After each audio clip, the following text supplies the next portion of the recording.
सुरुवात केली अशा या कर्मभूमीमध्ये त्यांच्याविषयी बोलण्याची या ठिकाणी मला संधी उपलब्ध करून दिली त्याबद्दल सर्वप्रथम मी आपल्या सर्वांना धन्यवाद देतो आहे।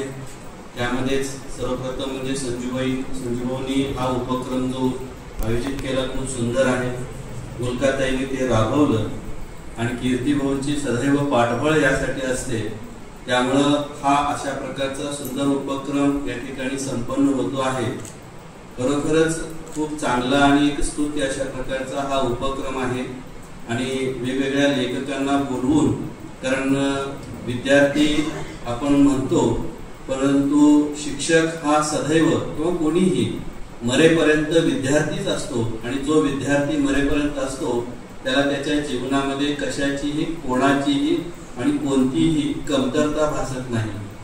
त्यामुळे आपण सर्वजण अशा एका सुंदर सद्भाग्यशाली अशा संस्थेमध्ये आपण काम करीत आहात। खऱ्या अर्थाने एवढ्यासाठी म्हणतो आहे कारण मी शिक्षण जिथून घेऊन बाहेर पडलो जयपूर या ठिकाणी माझे सोबती असते, पुढचे असते, मागचे असते, अनेक शास्त्री वर्ग विद्यार्थी आहेत की ते वेगवेगळ्या संस्थेमध्ये काम करत आहेत, परंतु त्यांचे जेव्हा मी अनुभव ऐकतो तेव्हा इतका अंगावरती काटे येतात।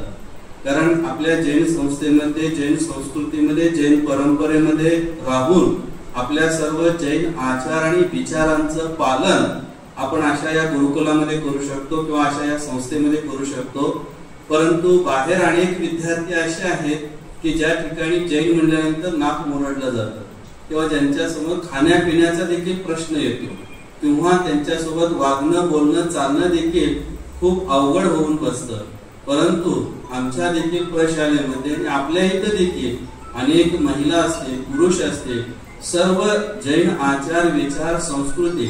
आमच्यामध्ये तर एक मॅडम अशा आहेत की ते पावसाचंच पाणी पितात आणि आमच्या बाहुबलीमध्ये पावसाच्या पाण्याची खूप सोय, त्यांनी येताना पाणी घेऊन येत नाही, तिथूनच जाऊन पाणी घेऊन येतात। ते इतक्या देखील आणि रात्री भोजन त्याग अशा सगळ्या गोष्टींचं पालन करण्याची संधी अशा या संस्थेमध्ये काम करत करत मिळते।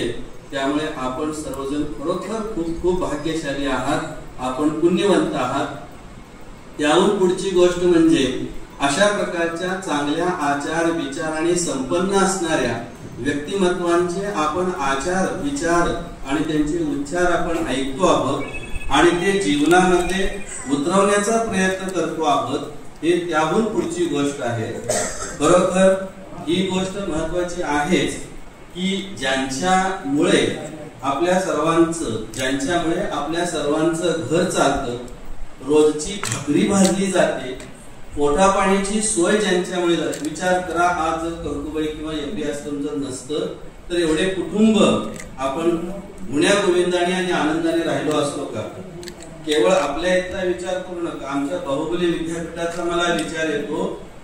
आमच्या बाहुबली विद्यापीठात केवळ महाराष्ट्र विभागामध्ये 255 शिक्षक आहेत, एकूण 8 शाळेमधून 255 शिक्षक आहेत, टोटली सर्व जैन शिक्षक आहेत आणि अजैन शिक्षकेतर कर्मचारी वेगळे। महाराष्ट्रामध्ये एवढी संख्या, कर्नाटकामध्ये तर जेवढ्या शाखा आहेत त्या सर्व शाखेमधून 356 शिक्षक कार्य करतात, म्हणजे महाराष्ट्रातले 250, कर्नाटकातले 350, किती शिक्षक झाले पहा। आणि तुमच्या इथले शिक्षक वेरूळचे, कारंजाचे, कुरई, कोणतं सर्व गुरुकुलांचे सर्व जे काही कुटुंब आहेत, एवढ्या सर्व कुटुंबाला छत्रछाया देण्याचं ज्यांनी कार्य, महान कार्य केलं, अशा या गुरुदेवांच्या विषयी लेखन करण्याची भावना माझ्या मनामध्ये 2009 साली झाली। कारण त्यावेळी आमच्या बाहुबली संस्थेचा अमृत महोत्सव 75वा वर्ष होतं आणि गुरुदेवांच्या संबंधी एक छोटस पुस्तक होतं जे सुभाषचंद्र अकोळेंनी लिहिलेलं होतं आणि एक सुमेरचंद जैन यांनी कादंबरी रूपाने लिहिलेलं होतं, परंतु ते निम्म्यापासून पुढे म्हणजे बुडी दीक्षेपासून पुढचं होतं, 1950 पासून पुढचं सगळं होतं, समग्र जीवन चरित्र असं नव्हतं।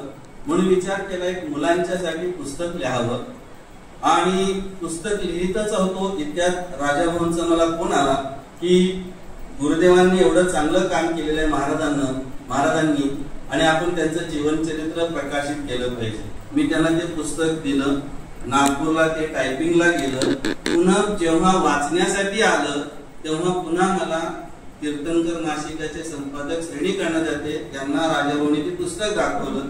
ते म्हणाले, अहो एवढं छोटं का करता, थोडं विशाल आणि विस्तृत रूपाने लिहा. आणि मग मी हे कामाला सुरुवात केलं. 2012 साली कामाला सुरुवात केलं. 2017 5 वर्षे घालवली, परंतु कुठेही असं वाटलं नाही की इतका काय वेळ निघून गेला. कारण यासाठी समग्र माहिती मिळवण्यासाठी खूप ठिकाणी मला फिरावं लागलं. खूप ठिकाणी मी फिरलो आणि खूप ठिकाणी फिरत असताना एक अद्भुत आश्चर्यकारक अशा प्रकारची अनेक माहिती मिळाली. किंबहुना स्वतःच्या महाराजांच्या तोंडातून बाहेर पडलेलं त्यांचं अल्प जीवन परिचय सुद्धा कॅसेटच्या रूपाने सुद्धा मला मिळालं, जे वाचननगर या ठिकाणी उपलब्ध होतं.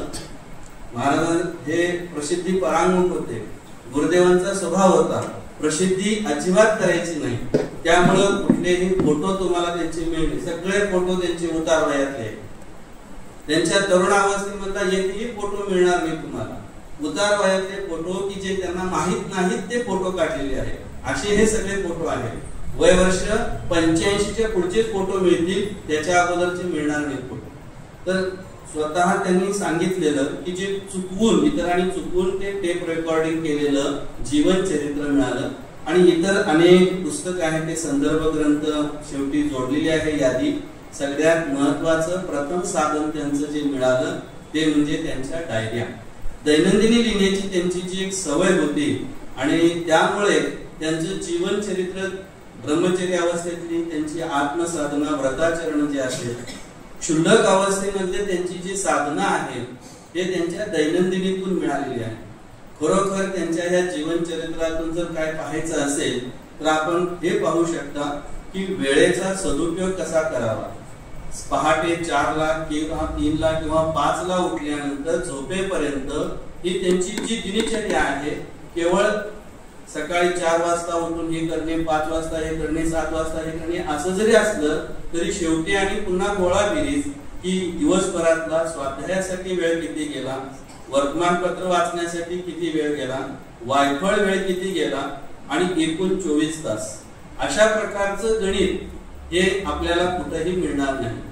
भले हे आपल्याला हे एक सुंदर पुस्तक आहे टाइम अँड सेल्फ मॅनेजमेंट, परंतु महाराजांच्या जीवन चरित्रामधून जर पाहिलं की ते टाइम मॅनेजमेंट जे आहे ना ते अद्भुत आणि आश्चर्यकारक आहे. अशा प्रकारे आयुष्य क्षणी एकोपी सुवर्ण कोट्यापी न लभ्यते महाराजांचं एक वैशिष्ट्य आहे. त्यांना सुभाषित अनेक ग्रंथ इतके कंठस्थ होते, सुमारे 10,000हून अधिक श्लोक त्यांना कंठस्थ होते.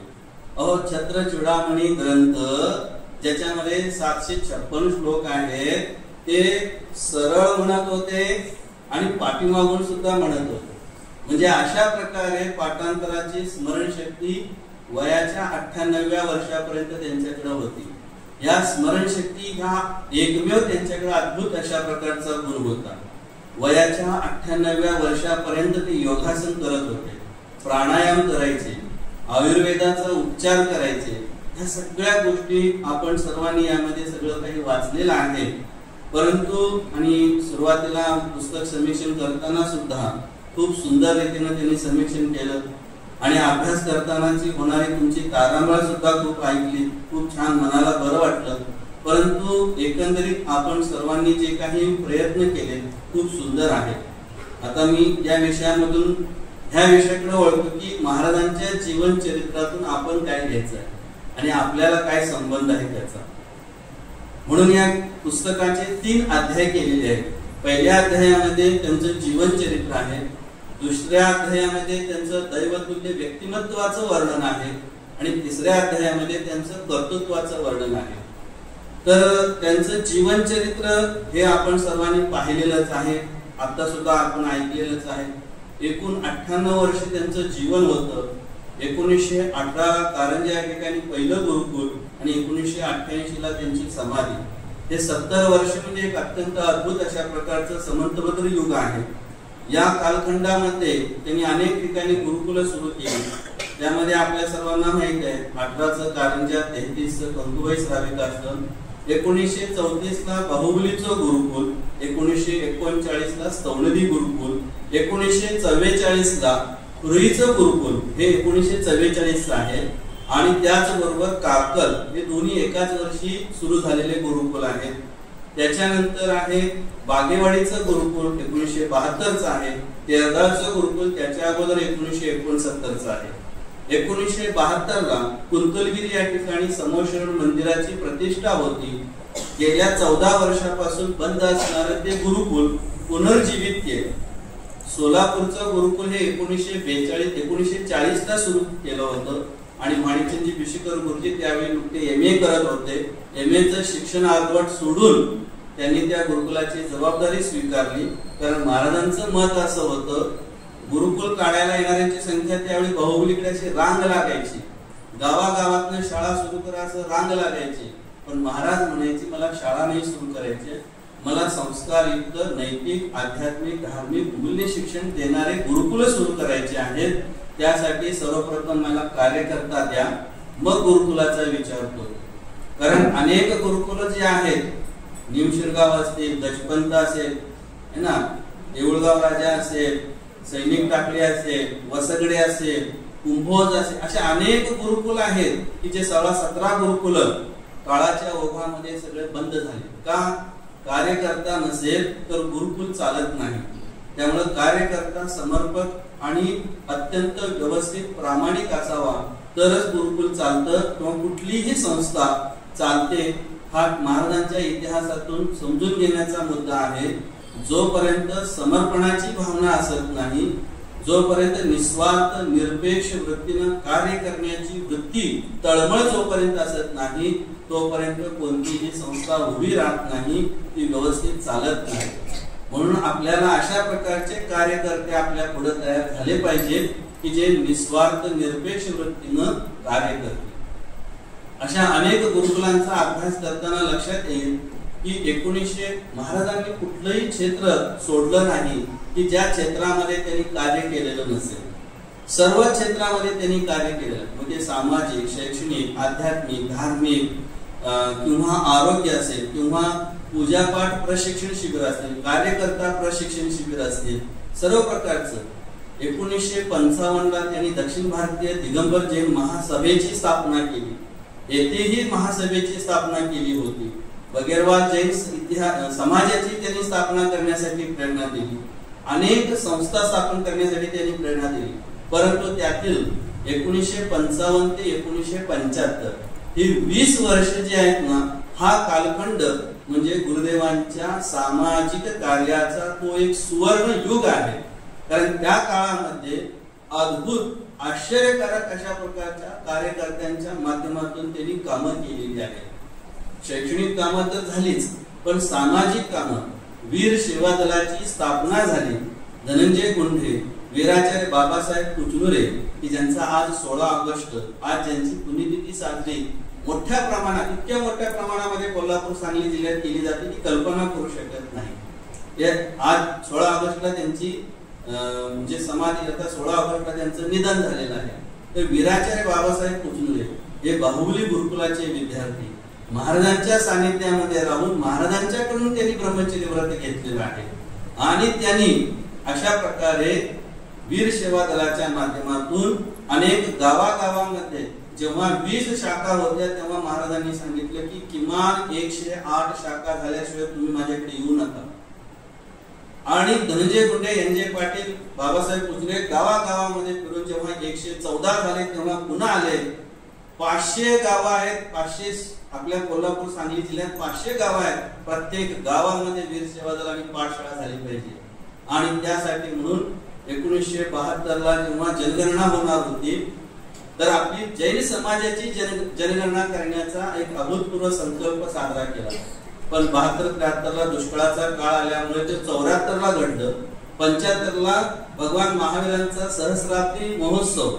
तर गावागावामध्ये नमोकार महामंत्राचा प्रचार करण्यासाठी गुरुकुलांच्या माध्यमातून खूप मोठं सामाजिक परिवर्तन त्या ठिकाणी घडलेलं आहे. कारण कोल्हापूर, सांगली, बेळगाव या 3 जिल्ह्यामध्ये जैन समाज इतक्या मोठ्या प्रमाणात आहे की संपूर्ण भारतातील 100% जैन समाज, त्यापैकी 10% जैन समाज हा केवळ त्या 3 जिल्ह्यामध्ये आहे.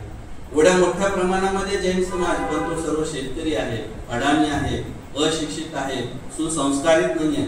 म्हणून त्याला सुसंस्कारित करण्यासाठी त्यांनी अभूतपूर्व अशा प्रकारचं कार्य केलेलं आहे. महाराजांच्या कर्तृत्वाचा विचार करत असताना निसर्गोपचार आपण आता ऐकलेलंच आहे. आयुर्वेदाविषयी देखील तळमळ होती, निसर्गोपचाराची देखील. म्हणून बाहुबलीमध्ये आरोग्यधाम निर्माण केलं. कारंजामध्ये सुद्धा आपण एक सुरुवातीला आरोग्यधाम निर्माण केलं होतं.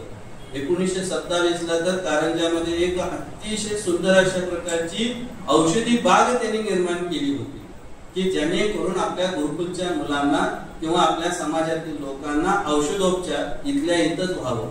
1955 ते 1962-63 पर्यंत 7-8 वर्षांमध्ये आरोग्यधाम निर्माण करून तेथून घरगुती दंतमंजन किंवा दाढदुखीचं औषध, कानात घालायचं औषध, डोळ्यात घालायचं औषध किंवा सर्दी खोकला यावरचे आयुर्वेदिक औषधोपचार तयार केले जायचे आणि ते विक्रीला ठेवले जायचे. हे सन्मती मासिकामध्ये जाहिरात म्हणून आलेले आहेत, म्हणून आपल्याला सगळ्या काही गोष्टी माहित आहेत की हे निसर्गोपचार आणि आयुर्वेदाचा त्यांनी खूप प्रचार केला. आरोग्य शिबिर मोठ्या प्रमाणामध्ये आयोजित करून गोरगरिबांना सर्वांना डॉक्टरांना एकत्रित करून त्यांच्या मार्फत उपचार करायला लावणं, अशा प्रकारे समाजाचं हित साधण्याचा प्रयत्न. कारण महाराजांचं तर ध्येयवाक्य होतं, आदहिदं कादवं जय सक्कै परहिदं च कादवं आदहिद परिदादो आदहिदं सुट्टू कादवं. आत्महित हे सर्वतोपरी आहे, पण शक्य तितक्या प्रमाणामध्ये परहितही साधलं पाहिजे. पण आत्महित आणि परहित यामध्ये जर विचार केला तर आत्महित चांगल्या प्रकारे साधलं पाहिजे.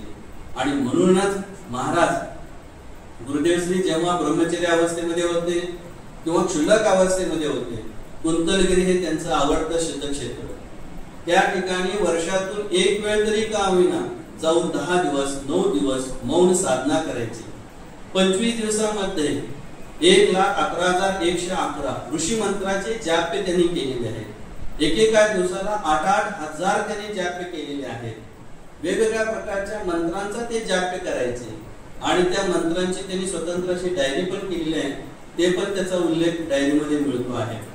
किंवा साधना करताना किती अल्प आहार असला पाहिजे याचा देखील आपल्याला याच्यामध्ये पाहायला मिळतं. म्हणजे आत्मसाधनेमध्ये त्यांनी तिळकुश मात्र देखील कधीही कमतरता ठेवली नाही. पण त्याच्याबरोबर समाजाचं आणि या देशाचं चांगल्या प्रकारची उभारणी व्हावी म्हणून ते सदैव प्रेरणा द्यायचे. आत्मसेवा, धर्मसेवा, समाजसेवा आणि देशसेवा या सेवा चतुष्टयींचा समन्वय आपल्या जीवनामध्ये झाला पाहिजे. या सेवा चतुष्टयींचा समन्वय घडला तरच आपल्याला चांगल्या प्रकारे कार्य करता येईल, अन्यथा कार्य करता येणार नाही. त्यांचं जर धार्मिक योगदान याविषयी जर विचार करायचं झालं अहो तर ते देव माणसं घडवणारे ते देव माणूस होते. वैश्विक स्तरावरील अत्यंत स्तुत्य अशा प्रकारचं कार्य त्यांनी केलेलं आहे.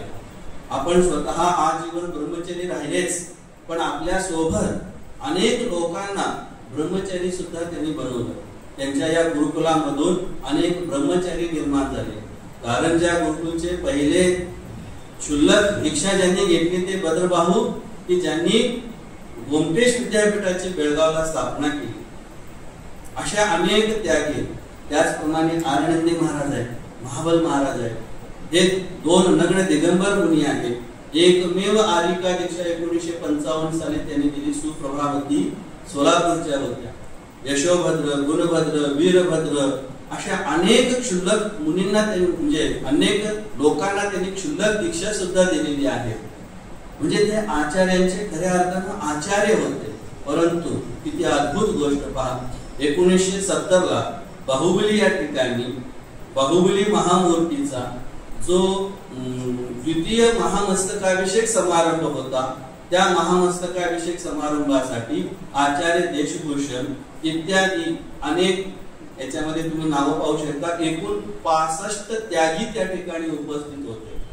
एकूण 65 त्यागी उपस्थित होते आणि त्या 65 त्यागींच्या सानिध्यामध्ये देशभूषण महाराज म्हणाले की अहो या भागामध्ये तुम्ही अद्भुत आणि आश्चर्यकारक अशी क्रांती घडवलेली आहे, आम्ही सर्व चतुर्वेद संघाच्या माध्यमातून आचार्य पद आम्ही तुम्हाला देऊ इच्छितो आहे. समंतभद्र महाराजांनी तितक्याच नम्रतेने उत्तर दिलं की स्वतः संयमाची साधना करणं गोष्ट ही गोष्ट वेगळी आहे, आम्हाला अशा प्रकारचं मोठं पद सांभाळता येणार नाही. आजकालच्या मुलींच्या समोर काय विचार करू. अहो समंतभद्र महाराजांनी 1952 ला दीक्षा घेतली, 1988 ला समाधी झाली, 36 वर्ष त्यांनी मुनी दीक्षा मध्ये घालवलं. का 36 वर्षामध्ये त्यांनी कधी चातुर्मास केले नाही, काय कधी केस लोट केले नसतील, पण कुठेही चातुर्मास कलश स्थापनेचा उल्लेख दिसत नाही, कुठं पत्रिका दिसत नाही, कुठेही केश लोच केल्याचा उल्लेख तुम्हाला मिळणार नाही, कुठं पत्रिका मिळणार नाही. विधानं केली नाही का, पंचकल्याणक झाली नाहीत का, अनेक पंचकल्याणक झाली, पण कुठल्याही पंचकल्याणकामध्ये त्यांचा फोटो मिळणार नाही. मी खूप शोधलं, फक्त मला एकच ठिकाणी त्यांची पत्रिकेमध्ये फोटो मिळाला, ते म्हणजे 1965 ला आपल्या कारंजा मानस्तंभाचा जो पंचकल्याणक प्रतिष्ठा महोत्सव होता, ते एकाच पत्रिकेमध्ये त्यांचा फोटो आहे. 1963 ला जगातील आश्चर्यकारक वाटणारा अशा प्रकारचं मकराणा ते बाहुबली हे पुस्तक आपण वाचा, आपल्याला कळेल. बाहुबली या ठिकाणी 28 फूट उंचीची जी भगवान बाहुबलींची मूर्ती उभी केलेली आहे, जयपूर येथून जवळ मकराणा तेथून या ठिकाणी आणलेली आहे. एवढ्या लांब प्रवास करणारी एवढी 32 टनाची मूर्ती ही पहिली मूर्ती आहे. टाइम्स ऑफ लंडन या वर्तमानपत्रामध्ये सुद्धा त्याचं वृत्त प्रकाशित झालेलं आहे. त्या मूर्तीच्या प्रतिष्ठेमध्ये सुद्धा पत्रिकेमध्ये त्यांचा फोटो नाहीये, नाव सुद्धा मिळणं कठीण. म्हणजे एवढी प्रसिद्धी परांगमुक्ता त्यांच्या जवळ होती, आणि ही प्रसिद्धी परांगमुक्ता त्यांनी आपल्या शिष्यांच्या मध्ये पण रुजवली. मग ते तात्याजी असतील, विशीकर गुरुजी असतील, देवचंद गुरुजी, गोपाळ गुरुजी, करके गुरुजी, आमच्याकडे कितीतरी ब्रह्मचारी लोक असे आहेत की त्यांची नावं सुद्धा आपल्याला माहित नसतील, पण त्या लोकांनी आपलं जीवन या धर्मासाठी, समाजासाठी आणि या संस्थांच्या उभारणीसाठी निर्माण केलेलं आहे. म्हणून समंतभद्र महाराजांनी सगळ्यात मोठं जर धार्मिक योगदान केलं असेल तर ती ही प्रति लोकांची, कार्यकर्त्यांची जी फळी निर्माण केली, त्यामुळं आज आपल्याला हा आपला समाज टिकून राहिलेला किंवा टिकलेला दिसतोय. आमच्या भागामध्ये विशेष करून नमोकार महामंत्राचा घरोघरी प्रचार करण्यासाठी गुरुकुलामध्ये आज सुद्धा गुरुकुलामध्ये 302 विद्यार्थी गुरुकुलामध्ये शिकतात. ही संख्या खूप कमी आहे. पूर्वीच्या काळामध्ये 1972 ला तर अशी 73 ला 72चा दुष्काळ 73 ला 532 विद्यार्थी गुरुकुलामध्ये शिकत होते.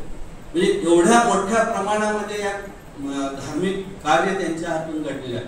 प्रत्येक मुलाला बालभोग, छेडाला, रत्नकरण ह्या सर्व गोष्टी शिकवल्या जातात. आणि आज सुद्धा मला अभिमानाने सांगायला असं वाटतं की आमच्या जनतेशाह विद्या मंदिर व ज्युनियर कॉलेज बाहुबली या शाळेत मी पर्यवेक्षक म्हणून आता सध्या कार्य करताना एक अभिमान वाटतो. 5वी ला मी स्वतः तयार केलेलं पुस्तक आहे. 5वी आणि 6वी ला भद्र आनंद आणि श्रीभद्र संस्कार, 7वी ला छेडाला, 8वी ला रत्नकरण सावकारच्या, 9वी ला द्रव्य संग्रह आणि 10वी ला तत्वार्थ सूत्र. सर्व अध्यापक शिकवतात. मुस्लिम, हरिजन, महार, धनगर सर्व जाती जमातीची मुलं रत्नकरण श्लोकाच्या किंवा हे सगळे ग्रंथ शिकतात. सोमवार ते गुरुवार 30 मिनिटाची रोज 4 तासिका शाळेच्या वेळेमध्ये होते. आज अखेर एकही कुठला मुस्लिम किंवा धनगर किंवा कुठल्या हरिजन महार मांगानं येऊन म्हणतो नाही की तुम्ही आमच्या मुलांना नमोकार महामंत्र का शिकवता. हे गुरुदेव श्रींची पुण्य आहे. समंतभद्र महाराजांच्या पुण्याईमुळे आम्ही हे धर्म कार्य आज सुद्धा त्या ठिकाणी चांगल्या प्रकारे करू शकतोय. तर हे धार्मिक कार्य करताना त्यांनी जे काही अपूर्व अशा प्रकारचं कार्य केलेलं आहे, येणाऱ्या प्रत्येक विद्वानाला लेखनासाठी प्रोत्साहन केलं. कवी लोकांना कविता करण्यासाठी, नाटककार, निबंधकार, कथा लेखन करणाऱ्यांना ज्या ज्या क्षेत्रामध्ये त्या लोकांना आपापल्या ज्यांच्याकडे संपादकाची कला आहे त्यांना अनुवाद करण्याची प्रेरणा दिली. एवढंच नव्हे तर त्यांचे ते साहित्य प्रकाशित कोणीही करतं, पण सत्साहित्य प्रकाशित करण्याची त्यांनी केंद्र निर्माण केली. मग ते कंकुबाई पाठ्यपुस्तक असेल, महावीर ज्ञानोपासना समिती असेल, आमच्याकडचं सन्मती प्रकाशन असेल, अनेकांत शोधपीठ प्रकाशन असेल, ही प्रकाशित झालेल्या पुस्तकांची विक्री केंद्र सुद्धा त्यांनी निर्माण केली. म्हणून महावीर कुकडे असेल, किंवा आमच्या इथे भरतेच ग्रंथ भंडार असेल, सवणीतलं पार्श्वनाथ कुकपेट डेपो असेल, अशा अनेक प्रकारची पुस्तकं.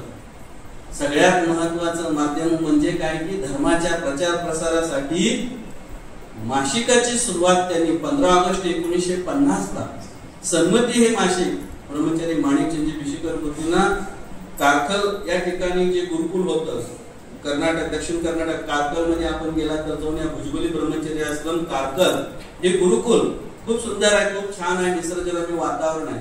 त्या गुरुकुलाची स्थापना झाली. त्या ठिकाणी बिशीकर गुरुजी गेले होते प्रतिनिधी रूपाने.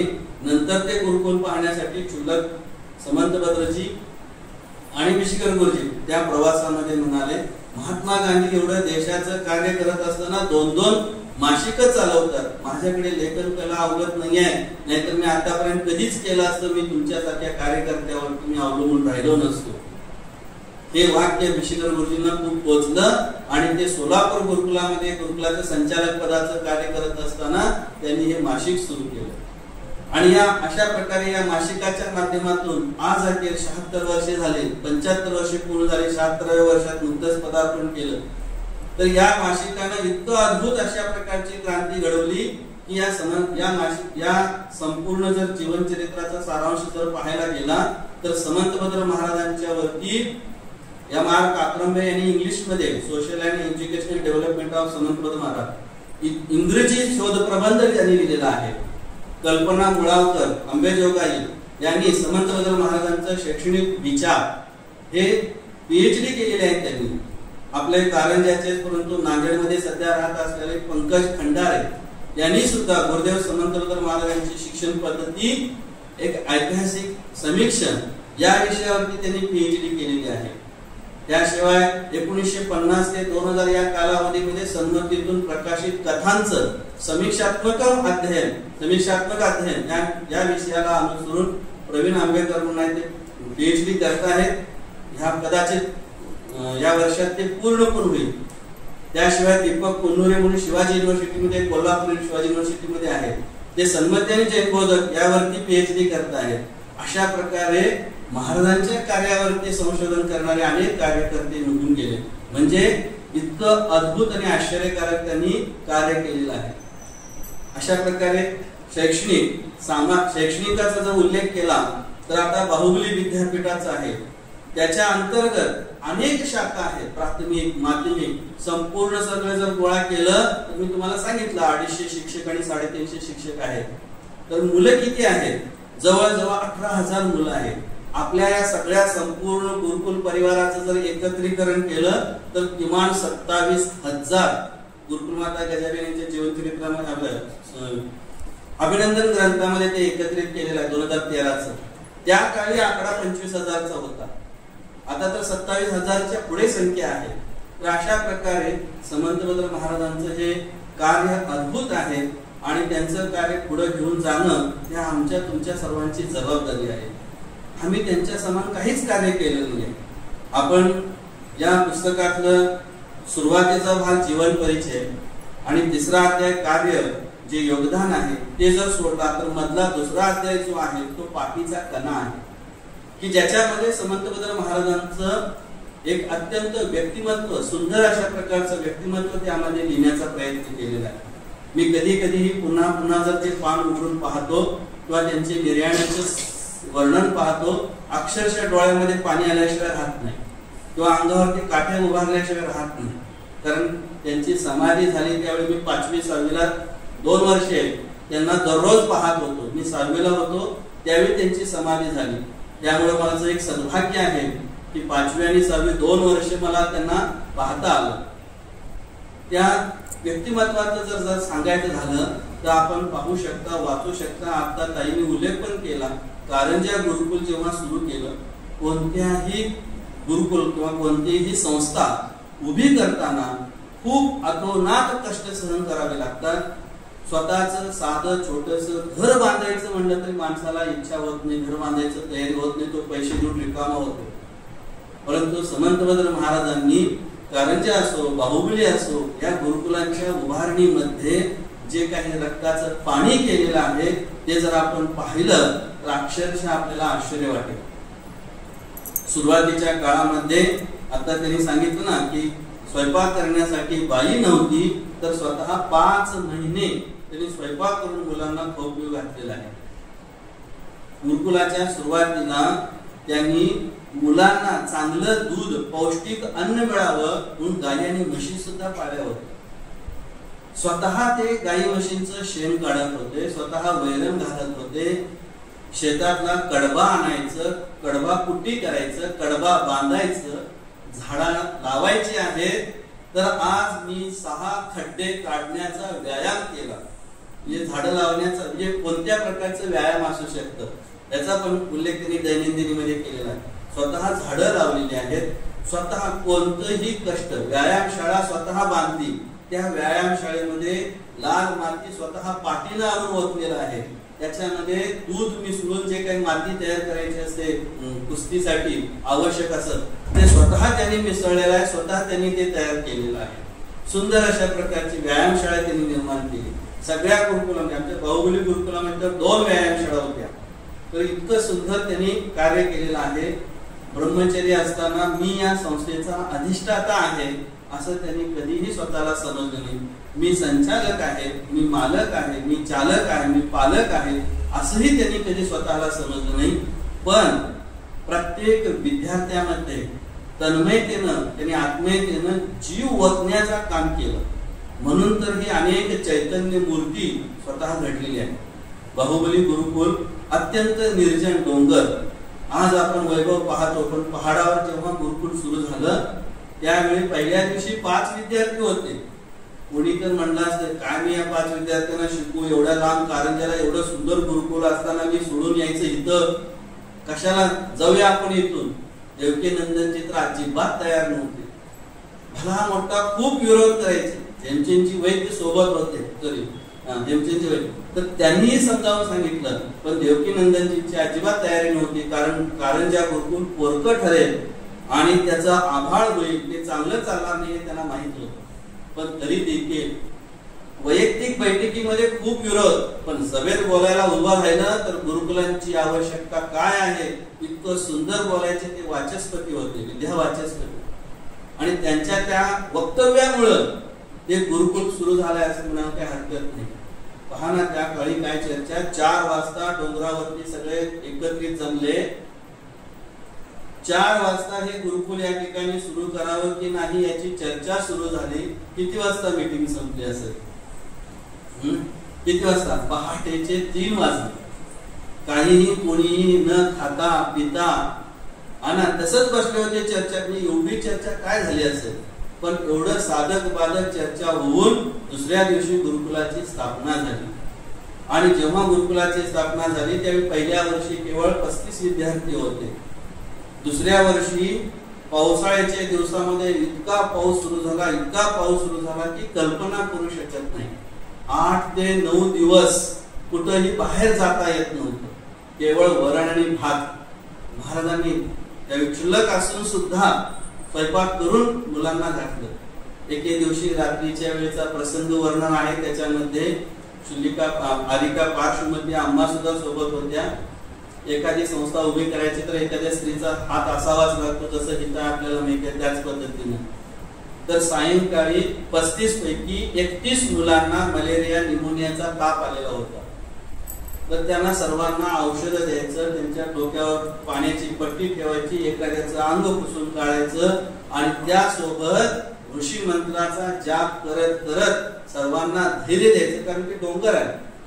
संध्याकाळी 6 वाजले की बाहेर पडता येत नव्हतं. साप, हरिण, ससा सगळे आणि भयानक विषारी साप. महाराजांना पण, गुरुदेवश्रींना पण एक वेळा सर्पदंश झालेला होता. तर अशा प्रकारे त्या ठिकाणी असताना सुद्धा म्हणजे एवढं चिकाटीनं, जिद्दीनं, आत्मीयतेनं, तळमळीनं या लोकांनी संस्था उभी केलेली आहे. आम्ही तुम्ही काय आहे वयाच्या समोर? आम्ही तुम्ही काहीच करू शकत नाही किंवा आमचे तुमचे योगदान म्हणजे नगण्य आहे, काहीच नाही आहे नगण्य योगदान. तर त्यांच्या दृष्टीनं जर त्यांनी हे एवढं उभारलेलं आहे, त्यांनी एवढे कष्ट उपसलेले आहेत, त्या पूर्वजांनी घेतलेल्या कष्टामुळे आज आपण आनंदाने या ठिकाणी सुखाने 4 घास खातो आहोत. तर या 4 घासाची आपल्याला जाणीव ठेवून तितक्याच तळमळीनं, तितक्याच आत्मीयतेनं, तितक्याच तत्परतेनं आपल्याला आपलं याच्यामध्ये जीव ओतलं पाहिजे. म्हणून म्हटलं जातं सोलकरण भावनेमध्ये आहेच ना, शक्तीतच त्याग आणि शक्तीतच तप. शक्तीनुसार आपण केलं पाहिजे. आपली शक्ती न लपवता, आपली बुद्धी न लपवता, आपलं वैभव न लपवता, ह्या ज्या सगळ्या गुरुकुल संस्था आहेत, केवळ एक नाहीये, अनेक संस्था आहेत. या सगळ्या गुरुकुलांना समर्थ बद्र महाराजांचे, गुरुदेवांचे जे काही उद्दिष्ट आहेत, जे ध्येय धोरण आहेत, ते आम्हा तुम्हा सर्वांना माहीत असलं पाहिजे. अत्यंत मातृ पितृ आणि एखाद्या घरामध्ये, म्हणजे जसं एखाद्या घरामध्ये आई वडील सुद्धा जेवढी चांगली जबाबदारी घेत नाहीत, तेवढी जबाबदारी आपण या सर्व गुरुकुलामधील कार्यकर्त्यांनी, विद्यार्थ्यांची घेत असतो. घ्यावं आणि घेत राहावं, तरच ही सगळी येणारी जी पिढी आहे ती खूप सुसंस्कारित बनते. कारण पाया भरीव ज्याचा प्रासाद भवे त्याचा.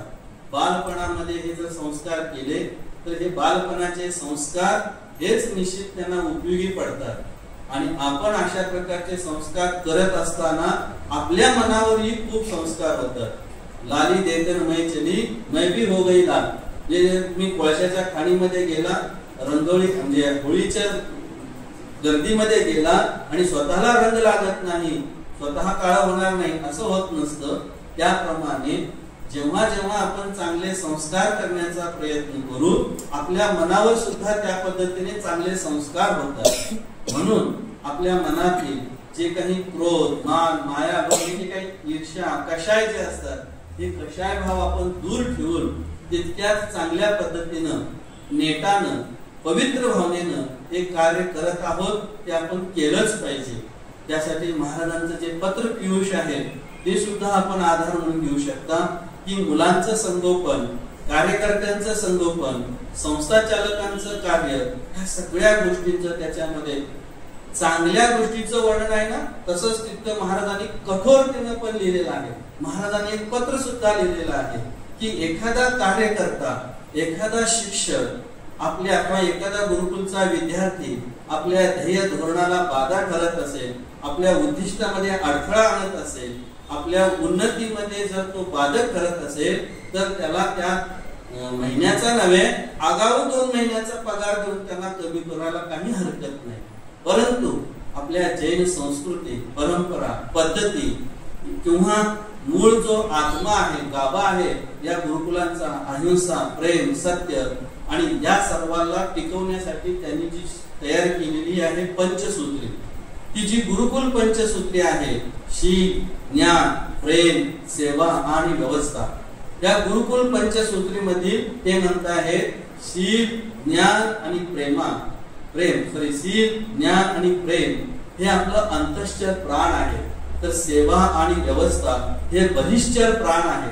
हा जो गुरुकुलाचा प्राण किंवा आत्मा आहे, तुम्ही सर्वजण मिळून खूप चांगल्या प्रकारे कार्य करीत आहात, टिकवून ठेवत आहात आणि हेच अशाच प्रकारे वाढवावं. येणाऱ्या पिढीलाही खूप चांगल्या प्रकारचं मार्गदर्शन मिळावं, दिशा मिळावी, सन्मार्ग त्याच्यातून सापडावा, अशा प्रकारचीच मंगल भावना या ठिकाणी मी करू शकतो.